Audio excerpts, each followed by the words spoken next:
ઉંદરની ચતુરાઈ। માધાપુરના જંગલમાં ઘણા દિવસોથી ભારે વરસાદ પડી રહ્યો હતો। બધા પક્ષીઓ પોતપોતાના ઘરમાં બેઠા હતા। વરસાદના કારણે કોઈ પણ પક્ષી બહાર જઈ શકતું ન હતું। એ જ જંગલમાં જગ્ગુ નામનો એક ઉંદર તેમના દીકરા ગોપુ સાથે રહેતો હતો।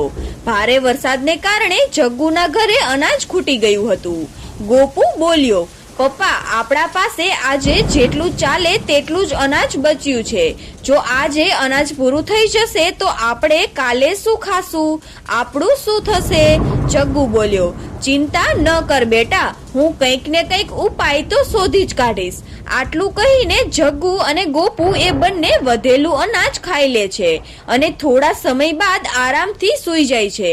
પછી સવાર થઈ જાય છે, પણ હજુ પણ ભારે વરસાદ પડી રહ્યો હતો। જગ્ગુ વહેલો ઉઠી જાય છે અને તે વિચાર કરે છે કે લાગે છે કે આજ પણ વરસાદ બંધ નથી થવાનો। મને આવી પરિસ્થિતિમાં જ બહાર જઈને અનાજ શોધવું પડશે। ગોપુ સૂતો છે, એ જાગે એ પહેલા જ હું અનાજ લઈને પાછો આવું વિચારીને જગ્ગુ અનાજ શોધવા ઘરની બહાર નીકળીને જંગલ તરફ જાય છે। શોધતા શોધતા તે જંગલમાં ઘણી દૂર સુધી પહોંચી જાય છે, પરંતુ વરસાદના કારણે તેણે કશું મળ્યું નહીં। તે જ જંગલમાં મિન્ટુ નામની એક ચકલી પણ ત્યાં રહેતી હતી। મિન્ટુ પોતાના બાળકો સાથે બેઠી હતી। મિન્ટુના બાળકો બોલ્યા, માં, વરસાદ ક્યારે બંધ થશે? અમને બહાર રમવા માટે જવું છે। મિન્ટુ બોલી, નાના બેટા, હમણાં તો બહાર જવાની વાત પણ ન કરતા। બહુ ભારે વરસાદ છે, થોડા દિવસોમાં વરસાદ બંધ થઈ જશે, પછી આરામથી રમજો, સમજી ગયા? આવું કહીને મિન્ટુ બહાર જોવા આવે છે અને બહાર આવતા જુએ છે કે એક ઉંદર ભારે વરસાદમાં ભટકી રહ્યો છે। મિન્ટુ તેમની પાસે જઈને પૂછે છે કે અરે ભાઈ, આટલા ભારે વરસાદમાં તમે અહીં શું કરો છો? જગ્ગુ બોલ્યો, મારા ઘરે અનાજ પૂરું થઈ ગયું છે, હું અને મારો દીકરો ભૂખ્યા છીએ। એ ઘરે એકલો છે, એટલે મને અનાજ શોધીને જલ્દીથી પાછું જવું છે। આ સાંભળીને મિન્ટુને જગ્ગુ પર દયા આવે છે। તે બોલી, જો એવી વાત છે તો મેં વરસાદ માટે પહેલેથી જ અનાજ ભેગું કરી રાખ્યું છે, તમે ઊભા રહો, હું તમને થોડા દિવસ માટે ચાલી શકે તેટલું અનાજ આપું છું। જગ્ગુ બોલ્યો, પણ મારી પાસે તમને આપવા માટે કંઈ નથી। મિન્ટુ હસીને બોલી, મને કંઈ જોતું પણ નથી, હું તો બસ તમારી નાની એવી મદદ કરી રહી છું। આવું કહીને મિન્ટુ ઘરમાં જઈને અનાજ લઈને જગ્ગુને આપે છે। જગ્ગુ બહુ ખુશ થઈ જાય છે। જગ્ગુ બોલ્યો, તમારો ખૂબ ખૂબ આભાર, હું આ ઉપકારને ક્યારેય નહીં ભૂલું। મિન્ટુ બોલી, આમાં ઉપકાર કેવો? મેં તો બસ તમારી નાની એવી મદદ કરી છે। આ પછી જગ્ગુ અનાજ લઈને તરત જ પોતાના ઘરે પાછો જાય છે। મિન્ટુ પણ પોતાના ઘરે આવી જાય છે। એ રીતે 2-3 દિવસ વીતી જાય છે, વરસાદ બંધ થઈ જાય છે અને જંગલમાં ફરીથી બધા પશુ પક્ષી પોતાના કામમાં લાગી જાય છે। એક દિવસ બધા પક્ષીઓ ખોરાક શોધતા શોધતા જંગલમાં દૂર સુધી પહોંચી જાય છે। એ દરમિયાન કાલુ કાગડાને કંઈક દેખાય છે। તે બોલ્યો, અરે જુઓ મિત્રો, લાગે છે કે શિકારી પક્ષીઓ આ તરફ આવી રહ્યા છે, ભાગો બધા ભાગો। પક્ષીઓ બોલ્યા, હા કાલુભાઈ, તમે સાચું કહો છો, એ તો સીધા અહીં જ આવી રહ્યા છે, આપણે કંઈક કરવું પડશે। રૂપામાસી અને બીજા પક્ષીઓ ભાગવાની તૈયારી કરી જ રહ્યા હતા, એટલામાં શિકારી પક્ષીઓ તેમને જોઈને વધુ ઝડપથી હુમલો કરવા આગળ વધે છે અને બધા પક્ષીઓ ડરીને ભાગવા લાગે છે અને ભાગતા ભાગતા જંગલમાં ખૂબ દૂર પહોંચી જાય છે। બીજી તરફ જગ્ગુ પોતાના ઘરની બહાર આરામથી ખાઈ રહ્યો હતો, ત્યારે તેની નજર એ મિન્ટુ પર પડે છે।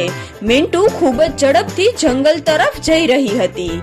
આ જોઈને જગ્ગુ બૂમો પાડે છે, અરે મિન્ટુ, ક્યાં જઈ રહી છે તારા મિત્રો સાથે? મિન્ટુ અવાજ સાંભળીને આમ તેમ જુએ છે અને પછી નીચે જુએ છે તો તેને જગ્ગુ દેખાય છે। મિન્ટુની સાથે ઘણા બધા પક્ષીઓ જગ્ગુ પાસે આવે છે। જગ્ગુ બોલ્યો, અરે શું થયું મિન્ટુ, તમે બધા ભાગી કેમ રહ્યા છો? મિન્ટુ બોલી. જગ્ગુભાઈ શું કહીએ, અમારા પાછળ શિકારી પક્ષીઓ પડી ગયા છે. અમે જીવ બચાવવા ભાગી રહ્યા છીએ. તમે પણ જલ્દીથી ભાગો અને દરમાં જઈને છુપાઈ જાઓ. જગ્ગુ બોલ્યો. મિન્ટુ તું મારા દરમાં છુપાઈ જા અને તમે બધા પણ મારા દરમાં છુપાઈ જાઓ. મારી પાસે તમને બચાવવાની એક યુક્તિ છે. આવું કહીને જગ્ગુ બધા પક્ષીઓને પોતાના ઘરમાં લઈ જાય છે. થોડા સમય બાદ શિકારી પક્ષીઓ ત્યાં આવી પહોંચે છે. શિકારી પક્ષીઓ બોલ્યા, અરે યાર, આ બધા થોડી વારમાં ક્યાં ગાયબ થઈ ગયા? હમણાં તો અહીં જ હતા. બીજો શિકારી પક્ષી બોલ્યો, હા, અહીંયા તો કોઈ છુપાવવાની જગ્યા પણ નથી. આ લોકો ક્યાં ગયા હશે? આટલું કહીને બંને આજુબાજુ જોવા લાગે છે. એ દરમિયાન શિકારી પક્ષીની નજર જગ્ગુના ઘર પર પડે છે. પેલો શિકારી પક્ષી બોલ્યો, ત્યાં જો, ત્યાં એક ઘર છે. મને લાગે છે કે બધા લોકો આ જ ઘરમાં છુપાયા છે. ચાલ તો હવે પછી રાહ શેની?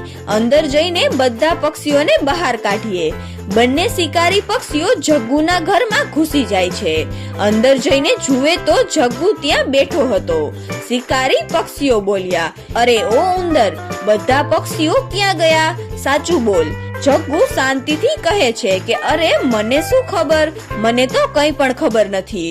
હું તો અહીં એકલો જ રહું છું. તમે કયા પક્ષીઓની વાત કરો છો?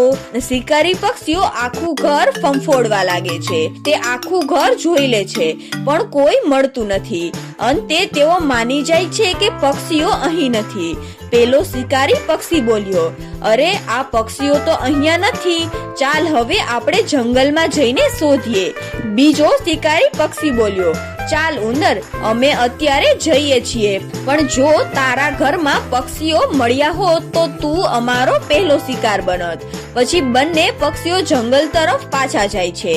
તેના ગયા પછી જગ્ગુ એક ખુરશી જમીન પરથી હટાવે છે. તેણે પોતાની ચતુરાઈ વડે બધા પક્ષીઓ અને પોતાના દીકરાને જમીનની નીચે દરમાં છુપાવ્યા હતા.